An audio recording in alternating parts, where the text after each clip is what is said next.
Welcome to the Texas Cannabis Collective weekly update for the week of May 14th, 2022. I'm Jesse Williams. Lone Star Collective and Texas Cannabis Collective updates are sponsored by Thrive Apothecary. Thrive Apothecary is doctor-approved CBD. Thrive also provides cannabis clinician appointments. For more information, visit thrivetx.com. Support also comes from Oak Cliff Cultivators. Oak Cliff focuses on quality assurance with their hemp products. For more information, visit oakcliffcultivators.com. Several congressional lawmakers questioned the director of National Institute of Drug Abuse during a House Appropriations hearing. The members inquired about marijuana legalization and concerns they may have.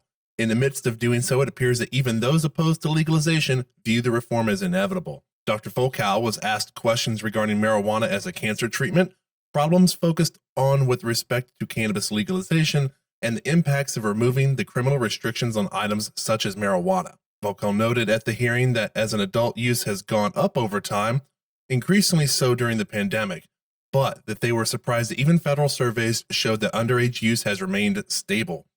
The hearing did not get the typical talking points that NIDA usually gives about the issues regarding the criminalization of cannabis, relating drug issues to being a public health issue and not a criminal one.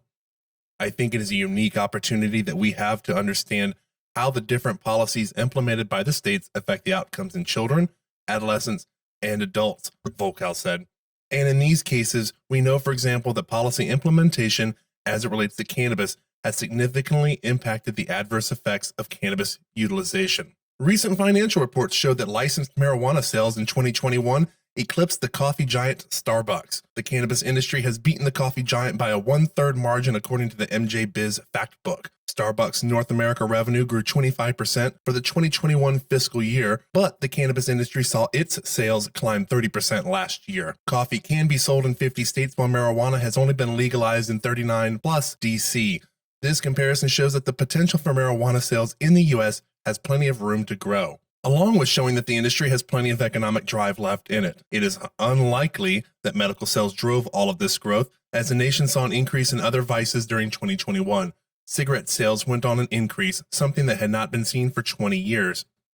24 U.S. senators have called for cannabis banking to be included in a competitiveness bill. The U.S. House included the Safe Banking Act in its version of the competitiveness bill known as the America Competes Act. The Senate, however, has not included it in the U.S. Innovation and Competition Act. Signed by 19 Democrats and 5 Republicans, the letter calls for Senate leadership to include the Safe Banking Act in the competitiveness bill. Passage of the Safe Banking Act would help ensure that legal cannabis businesses do not have to operate in all cash, the current reality for thousands of small businesses across the country, which has led to ongoing threats of robbery and assault for business owners and employees, according to a press release from Oregon Senator Jeff Merkley.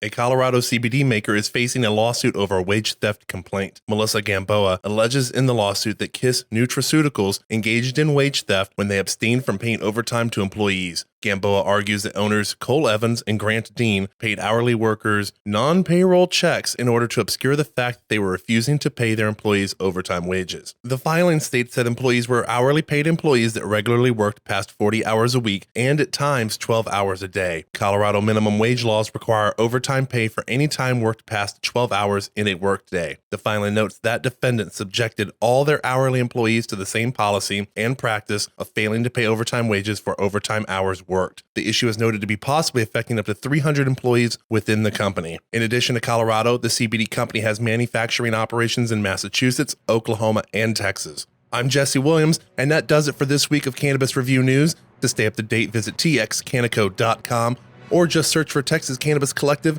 and subscribe on our site to get updates. As well, you can search for Lone Star Collective to subscribe to our podcast on your favorite streaming service. Have a great week.